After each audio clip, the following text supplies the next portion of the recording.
Radcast News. Hey guys, Ryan Alford, your host of the Radcast. You're listening to the Radcast. If it's radical, we cover it. Here is Ryan and Riley. Here's your host, Ryan Alford. Hey guys, it's Ryan Alford. Welcome to another episode of the Radical Company podcast.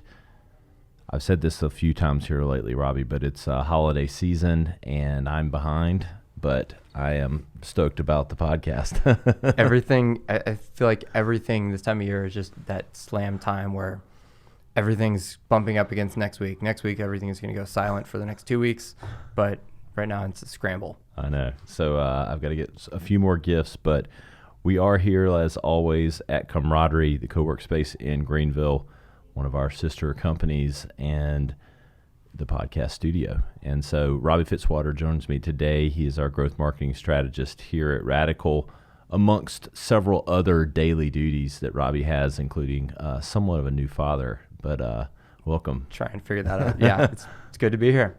Robbie has a really detailed background on the marketing side, which we'll get into.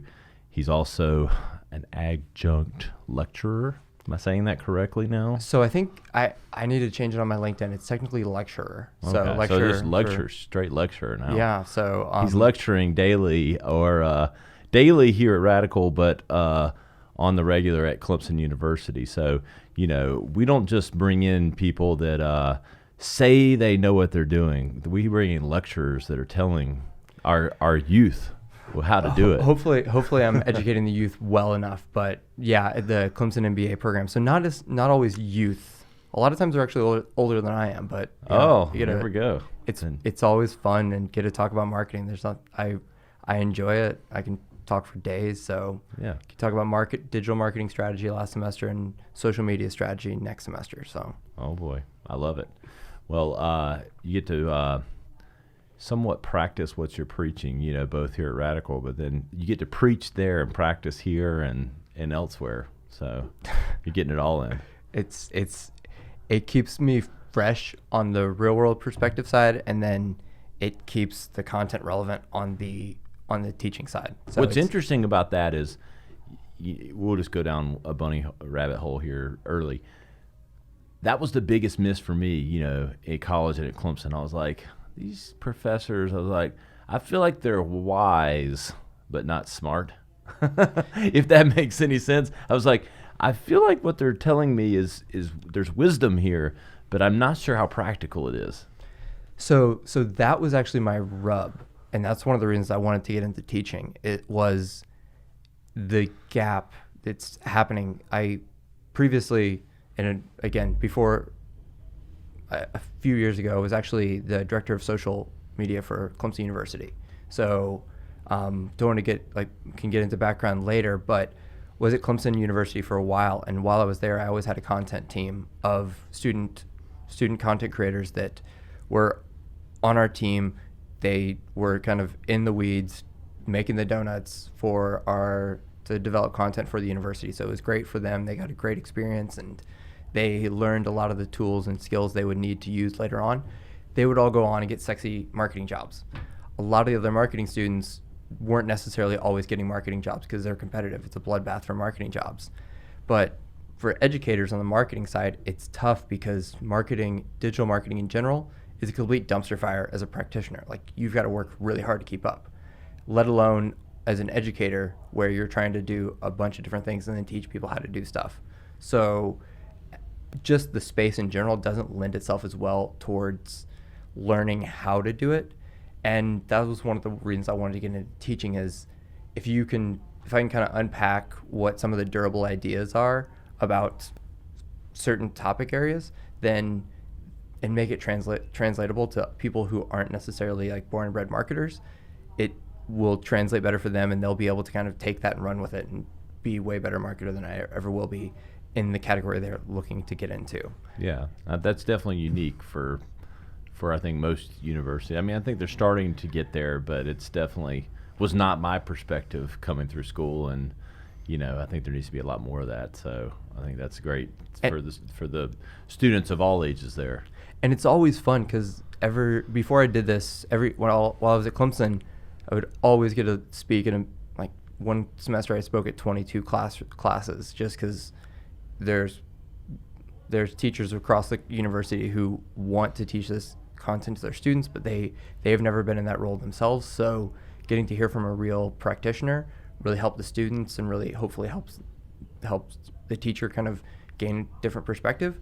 But it was always just a blast to kind of get to help them learn and then kind of help them connect the dots of, okay, this isn't super complicated when you kind of boil it down.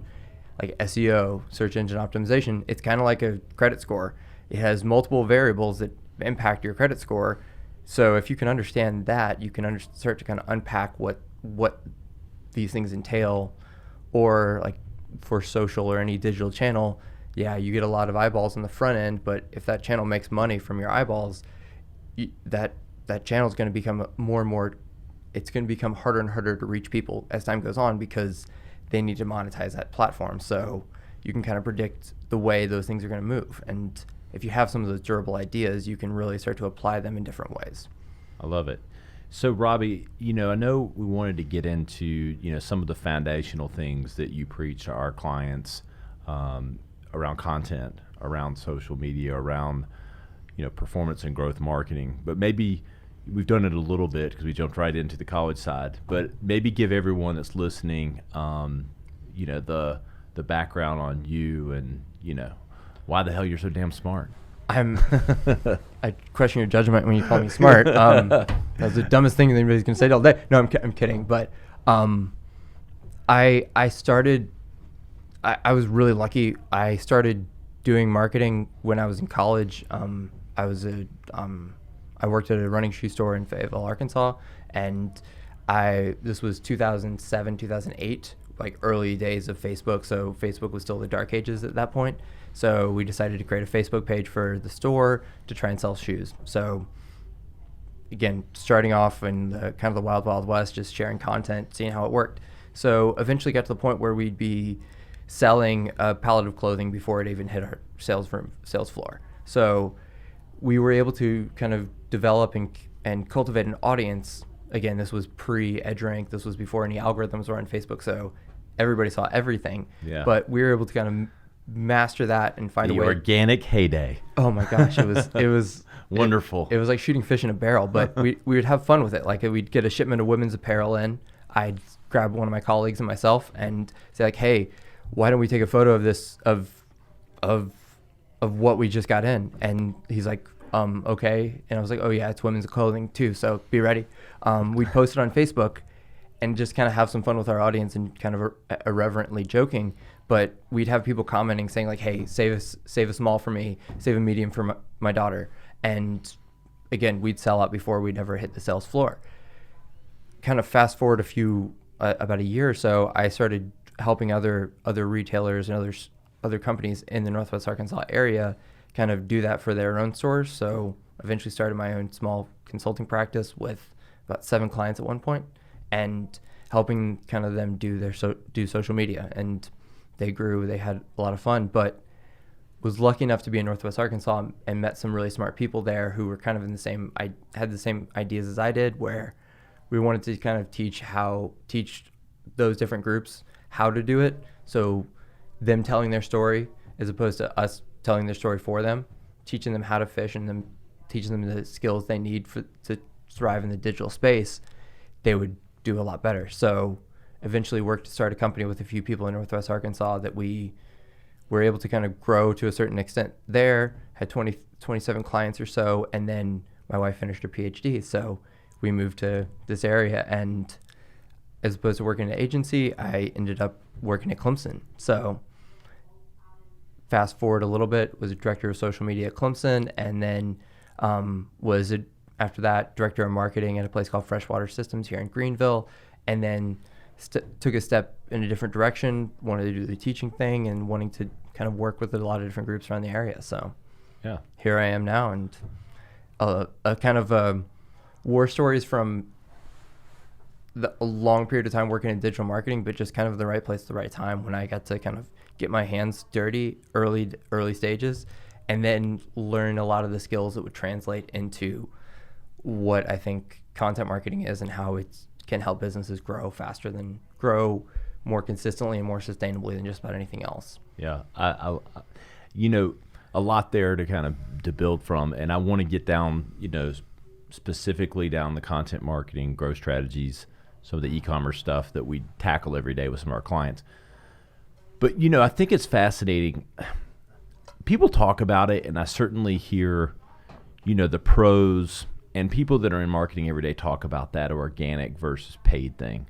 But I don't feel like, for the small to mid-sized businesses that we tend to, we're working at all levels here, I don't know that they've quite even still grasped the change that's taken place. The fact that a beautiful picture or a terrible picture or a funny post, no matter how great it is, short of the dancing dentist or a couple of clients that we've hit gold with, those are exceptions. But generally speaking, it is pay to play, and the organic side, that transition, I still don't feel like is mainstream as it should be. Okay, so again, to put me on a soapbox, everything in social, and if you're going to find success, a lot of it's an arbitrage play. It's basically just you're trying to find opportunities where there are not as many, and especially like a place like Facebook. Facebook's like New York. If you can make it there, you can make it anywhere. And if you can grow an organic community there, that's great. That's awesome. It's not sustainable. And once it changes, you've got to stay ahead of the game and ahead of the curve to try and understand what's working, what's not, and then trying to evolve and change gradually to stay just another step ahead of the curve where you're putting more content, kind of paying your dues to the Facebook gods, and okay, we'll do a Facebook Live twice a week so we get a little bit of organic reach around those because they're pumping it through their algorithm really hard. Or hey, LinkedIn video is crushing it right now. Let's share more video on LinkedIn in between other content that we'll use. And have always done, especially from at Clemson, was always focused around selling different parts of the university and talking about different aspects of the university, but trying to do that while not feeling stuffy or heavy-handed, and then trying to keep people engaged at different times in different ways. So you've got to have kind of a delicate balance of what's going to work, what's not going to work, and then always be testing something new and different. But again, if Facebook's got to monetize their platform, they've got to monetize your eyeballs. So they just tighten the faucet a little bit tighter, and eventually it's going to kind of basically go away, which is kind of the case right now. But it's developing an audience, and hopefully in some cases moving that audience over to where I like to spend a lot of time is email, because for the most part, Google's a little bit of a diva sometimes with their inbox strategy of promotions, newsletters, and everything strategy. But you likely have an owned audience there where you're not fighting that algorithm all the time, and you own your audience as opposed to Facebook or LinkedIn or Instagram owning your audience, where that's going to change and that's going to evolve. But if you're learning the skills on those platforms, they're going to make you a better marketer. So they translate directly to a place like email marketing. Yeah. And do you think that, I feel like Instagram's crossed that, that bell curve. Like you said, Facebook's on the other end of it. It's almost, that faucet's almost turned off completely, where 10% of your active followers probably see your post at best, if it's really good. And then Instagram's kind of getting there fast as well. LinkedIn is still, there's some organic opportunity there, I believe. I see that with my own posts and then some of the clients that we have. I do still think that there's some organic opportunity, but it's just a matter of time. They're all going to monetize at the highest level. And look, they exist to make money, so I understand why they do it. But I think it's an important education point for clients or people listening to this, understanding what's happening on these platforms, and back to your point, owning the relationship, not owning the customer, but owning the relationship, and being, at the forefront of the communication channel, and having an open dialogue that's not shut down through someone else's control. Again, like going back to early days of Facebook, when they first introduced an algorithm, or when Instagram released an algorithm, or their non-chronological news feed. People were just knives and pitchforks out, ready to go to battle with Instagram or Facebook. But you've got to understand there's so much content, nobody can consume all of it. So you've either got to get really good and be the best at what you're doing. And in those cases, sometimes the cream does rise to the top and where you're going to be able to get your content seen. But you've got to really understand how to keep evolving and changing, because if what made you successful on Monday is not going to make you successful on Friday, and that window is getting smaller and smaller all the time. And with the kind of the fire hose becoming like the small drip eventually, you've got to keep moving and changing. And LinkedIn's got opportunities now because they don't have as much of an established behavior on LinkedIn. They're trying to move from what was like the person's digital resume to like LinkedIn used to be really stuffy and boring, where it's like a digital resume that nobody really spends time on LinkedIn, to where it's a value-added platform for people. They still need a pipeline of good content to keep people engaged with it, because they want people to stay on the platform longer. So their eyeballs, if content's good and does drive action, their eyeballs are going to keep people there, and people are going to use it more and more. And it's a difficult battle you fight, but it's something that you kind of have to deal with on those platforms or pay for it, which is kind of the case where like Facebook gets like 33 cents of every digital ad dollar spent in the US right now, because they are that behemoth. They can really command that respect. But again, marketers are like Facebook. I kind of joke about this. Facebook or any social platforms like drug dealers, like first taste is free, next one's going to cost you. And they really kind of get people addicted to those eyeballs. But then when they turn that off, they make those more and more expensive. And you're kind of seeing this play out on Amazon right now. A lot of people are selling products on Amazon where those are Amazon's customers, and they don't necessarily have any real retention strategy around keeping those customers in the long run, because they're Amazon's customers. They don't have an email. They don't have a way to follow up with them. It's Amazon's marketplace. Yep, that's right. Amazon just wants to sell more. They don't necessarily care more of what. Yeah, no, and they're taking 15% of those transactions. They don't care. And then the second time around, they're not buying from you again. They're buying from Amazon again, and they're taking 15% of that. And then the more they have to spend through ads there, it gets more and more expensive, and that ratchet kind of continues to go up. And I think let's continue down that path a little bit, which is kind of owning your customer relationship. I think that plays right into it. It's, we end up working with a lot of clients that some are already selling on Amazon, some are considering it, and they have an e-commerce presence, but they want to grow it. But talk about the reality of let's go a little deeper on that point with the Amazon behemoth that is, and what maybe marketers out there or clients out there that might be listening, like, you dance with the devil, you'll get burned, but we do understand that sometimes you do need to flirt. I mean, it's that delicate balance. Always know, like, keep your friends close and enemies closer, where if you're spending a lot of time focusing on there, you need to know it's going to change. Like, what's going to be successful today is not going to be successful tomorrow, and they're gradually going to follow the same trajectory as those social platforms, where they want to own a higher percentage of that transactional revenue every time. And Amazon's a different beast, because they're selling ads and they're making ad revenue from their ads and from their transaction on every transaction. So if you're paying them for ads, you're paying them for a service fee, and you may even be paying Amazon for warehousing and fulfillment. You're paying a lot of money for Amazon, and they've got this, and for hosting your website, probably hosting fee. Yeah, everything's on Amazon Web Services. Like, that'll be the next giant company, is when they spin out Amazon Web Services off. But you can pay for those eyeballs and pay for that attention, but it's not going to be a long-term game. And if it's a reoccurring purchase, they also are trying to get the private labels into those different spaces really quickly too.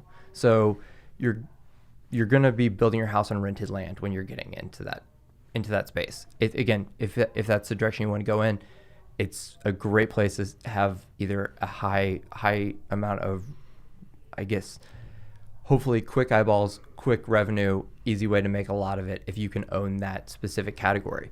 If you're in a really commoditized category, it's not going to be as profitable, because you're going to be playing that commodities game consistently where it's a race to the bottom. If you own a specific product category and have enough demand to really supplement that, then you're going to be in a little bit more favorable position that you're not going to get knocked off, but you're eventually going to get knocked off. And Amazon's maybe the one doing that, or a company outsourcing out of China may do that to you too. So depending on the product category, there's some opportunity there, but a lot of times it's going to be, it's just not as profitable in the long run. And that's where it becomes really difficult to make the value proposition in the long run, because if you become a great Amazon seller, eventually maybe you can transition that over to your own platforms, but it's a lot harder to do that afterwards when you're kind of become beholden to Amazon for a larger portion of your revenue. I love it when you tee up some of my like key points that I talk with clients all the time. It's called branding. And if you do not establish a brand, and when I say brand, it's not your logo. It is your logo, but it's not just your logo or your colors and all this. And I think, some people get caught up in that. It's the relationship with your customer. It's how you make them think, feel, and act. And if you're making them think, feel, and act to go to Amazon to shop for you because it's quick, easy, and convenient, and there's no real relationship, you're in trouble. And it's not that you don't want it to be quick, easy, and efficient, but it needs to be done directly with you. And you need to own the relationship, and you have to do that with establishing key differences that are not commodity driven. We work with clients that are in that commodity business, and it's taking some time to get them to that next level, but it's because they have to establish a brand. You can't just, it's not just build it and they will come. It's not build it, if it's one thing if you can cure cancer, great, we can sell that, but if you're not curing cancer, and if your product is in a commodity area, then you have to build brand, you have to build relationship, and you have to bring Amazon-like experiences underneath your own umbrella and make them feel and be a part of something bigger than just the product. So that's where, again, kind of reiterating it, that's where I love the content marketing side of things, because suddenly you can take a niche retailer or a niche group and they can really own an audience. They can own a conversation. And it's a time where the democratization of what's going on all these platforms, and social is kind of a microcosm of this, is if you can build an audience, you can drive that audience. You see like a Kylie Jenner. I have no bearing on I don't know much about Kylie Jenner, honestly, because I'm probably more pop culture illiterate than I really should be. But she monetizes her social platforms into a beauty line that just grows exponentially and has a valuation of billions of dollars. Like a Glossier starts a blog and then monetizes that blog, where it's suddenly one of the most revenue positive businesses around, and kind of a direct-to-consumer golden child, because they know their audience, they can leverage that audience, and they have a passionate group of people that are really devoted to that brand being successful. Like I spoke at a workshop recently where I had somebody who purchases Glossier in that room, and I started talking about a Glossier case study that they have a small private Slack channel of their super fans where they get to test products before they even hit the shelves and say, hey, would you buy this? Would you want to use this? And you know how warm and fuzzy that would make one of your customers feel? Like if they're a super fan, they're going to be shouting your name from the rooftops. And if you can really own that and be their go-to source for information, for relevant information, relevant products that are going to fit their lifestyle, that they can help, if your brand can help them tell a story about themselves, then you really win. And the brands that are doing it well, and the opportunity that I think a lot of the internet offers for them in the direct-to-consumer space is really exciting, because nobody's going to out Amazon. But you can out human Amazon. And that human side of things and that human touch is what's really going to be the differentiator for a lot of these groups, is if you can develop a human connection with your audience and you can really understand who they are, what makes them tick, and help solve some of their problems, then you're going to be in a lot more favorable position in the long run, because you're like a friend that just helped them fix a flat tire. Like everybody's going to love their friend that helped them fix a flat tire. That social capital is being built time and time again, and you're suddenly in their inbox a few times a week, and they love you for it, and they feel it's valuable. And I think that's the difference between, overwhelming people with marketing message and doing things without any trust or any credibility. People want to. I'll save the college kid in with his girlfriend analogy that I was going down, but they want instant gratification, and it takes time, and a relationship, it takes time to build, and trust takes time to build, and again, unless you have a product that's truly differentiated by the problem that it solves that no other product does, or very few products, then you've got to do it through other means and ways. And yeah, it's like just closing way too hard. It's like that middle school boy that just like can't.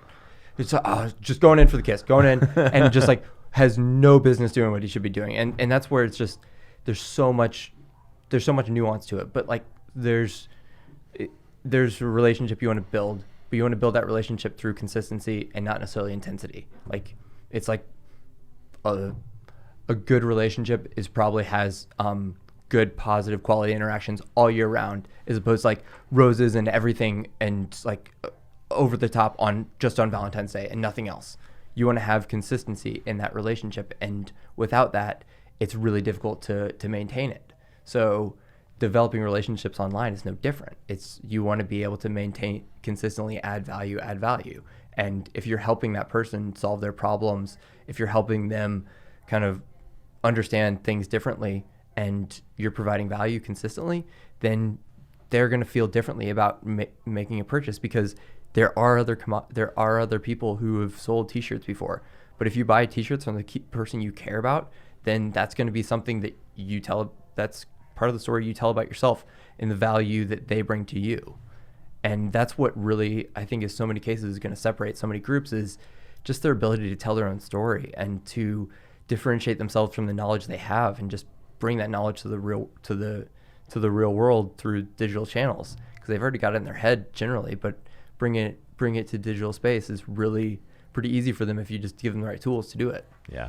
It brings me, I was thinking when you were talking, like the title of this podcast is going to be Chivalry is Dead, but you can do a lot about it. I mean, like, but it's true. But like it with brands now, everybody, it's easy to start a e-commerce company. It's easy to start business. Everybody wants to be an entrepreneur, and they want it yesterday. And it can happen, but there's got to be some chivalry. There's got to be some relationship building. And that kind of drip by drip by drip, like trust is built in drips and lost in buckets. And if you can gradually start to build up and maintain that it's going to be easier for you to leverage that audience than it is to just assume, hey, let's just pay for everything and assume everybody's going to be here right away. Because you have to establish a clear value proposition. You have to have social proof. You have to do a lot of those things. You have to do them well, and you have to give, like, just really care about the people you're selling to a lot of the time too. You have to know who they are intimately, and you have to have a really clear understanding of what job that serves for them. And if you can do that, you're going to be in a lot better place. But it takes some time to refine and change and build. But if you're in for if you want to be an overnight success overnight, it's not going to happen. If you want to be overnight success after 5 years, then absolutely it's possible. But it takes a lot of blood, sweat, and tears in between. And seeing people see a lot of people understand what their story is, understand who their audience is, but then they fall flat on the consistency side of things. And that's where it gets really hard, because like you see people, it's hard to tweet at 5 o'clock on a Friday night. Like you don't care about it at that point. But if you put it into a system where you're consistently churning out good quality content, it's going to pay dividends, because you're building relationships, you're building an audience, and you're adding value over time. And then you can always improve on it too, which is the beauty of it, because the stuff you did a year ago is going to be so embarrassing for you a year from now that you're going to be embarrassed of it, but you have to start somewhere. And that's kind of the beauty of it, is you can start trying things and evolving and understanding your audience all the time. You should always be learning something. What's some practical, back to, kind of the overall theme here of content and content building in 2020, I think you've unpacked some of that so far, but maybe what's some of the more tactical recommendations that you'd have for people listening? And, I know you've spoken, high level philosophically about it, but maybe, if there's any meat and potatoes of practical advice for, what to do with that next year. So I've done this. I've been a big fan of this for a while now, and just trying to make content as easy as possible. It doesn't need to be reinventing the wheel every time you do something. How easy can you make it? Like, if you're an expert in the subject you're talking about, even just finding a few different buckets that you want to talk about, and then building out a few questions that you get around those buckets all the time. Like, what pain points do people have there consistently, and gradually answer those. Like, what questions are going to help your audience do a better job of achieving the goal they have? What questions do you get on a regular basis that people? Because if you're getting those questions on a consistent basis, there's probably 7 other people that had the same question that never got answered. And the more you can serve that audience, the better you're going to have, the better chance you're going to have. Like, go to Google, go to Answer the Public is a source I really like. Is if you have a topic area, you can find frequently asked questions around that topic area and harvest some questions around that, and know that, hey, I have customers who like the X area. They have questions around this, and this. Like, this is something I did at Freshwater Systems. We would take a product category. We would find questions that were frequently asked in that category. We would answer them. We'd have one of our experts answer it in a video that was great, because he could just go to town and talk about these things for days. He doesn't have time to write a blog post, so let's make a video about it.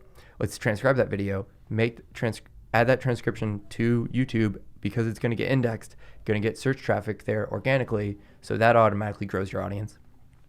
It's also going to be able to translate really nice into a nice clean blog post with really searchable terms, because those are already highly searched questions. It's going to drive traffic for you on the organic side in the long tail, but it's also something you can distribute to your audience, because those are questions they probably have, and they probably need those answered. And if they see you as the expert, then they're going to see you as a valid source of that information. Even if they don't see you as that expert, if you're solving a problem for them, you're going to gradually build that brand equity over time. And it doesn't always happen overnight, but even if it doesn't translate into revenue coming in right away, it's still value you can add. Then when you do need to ask for a sale, you can. And like in that case, like, we had an expert talking about anything and everything water, and he would just go to town talking about these things he gets super nerdy about. I don't get as nerdy as he does about it, but there's a community of people that did, and eventually, like, we'd send those out as an email, and they'd make thousands of dollars in a day, and then we can automate that into an email automation system where if you purchase in that category, you're going to get this eventually. So you make sure that content's going to live in a few different forms. So you can really maximize the opportunity there, but you're just answering the questions of people that ask you all the time.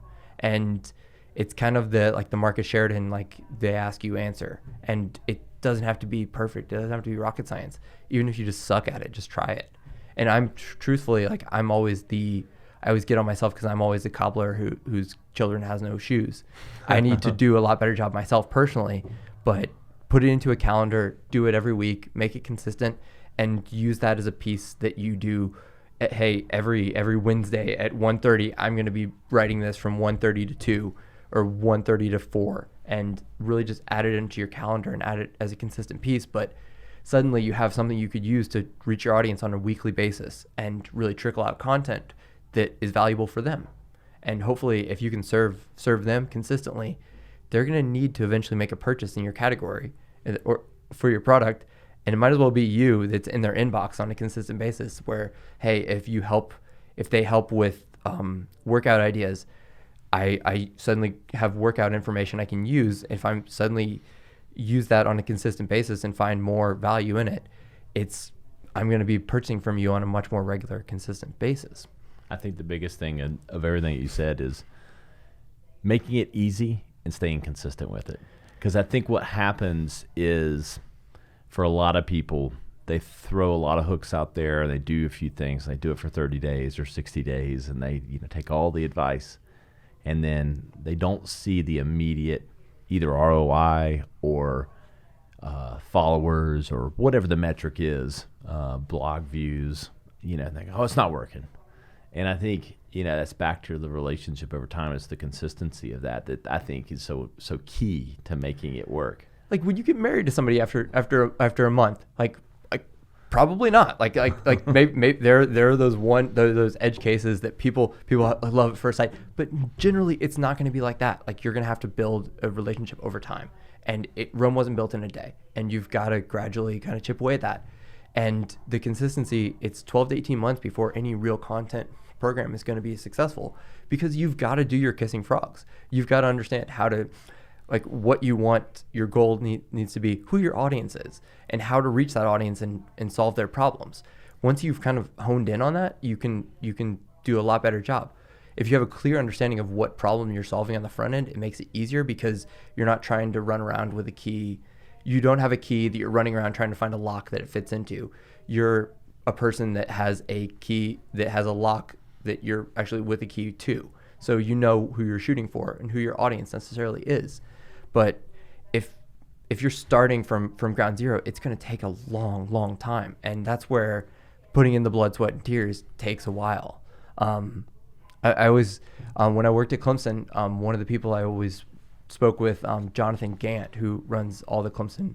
He was headed up all of their, like, Clemson football content, and they do a great job with content just across the board. They really have established the Clemson brand nationally, and again, it was really fun getting to work with people like that. But everybody would be like, oh, Clemson football just blew up overnight, and he was like, no, absolutely not. Like, this took years and years of blood, sweat, and tears.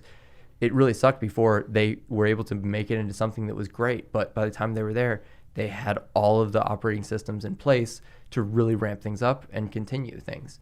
So that's where kind of you have to have those foundational pieces where you can keep the donuts churning and keep that content process consistent. And if you can do it on a weekly basis, that's great. If you can do it if you can do it more than once a week, that's even better. But you see a lot of YouTubers finding success with, like, one video a week as a piece of hub content. They may have one or two other things in addition to that, but just that consistency makes a world of difference.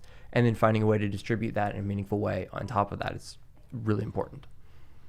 Sorry, like I said, I can go onto a soapbox for days. No, I love it.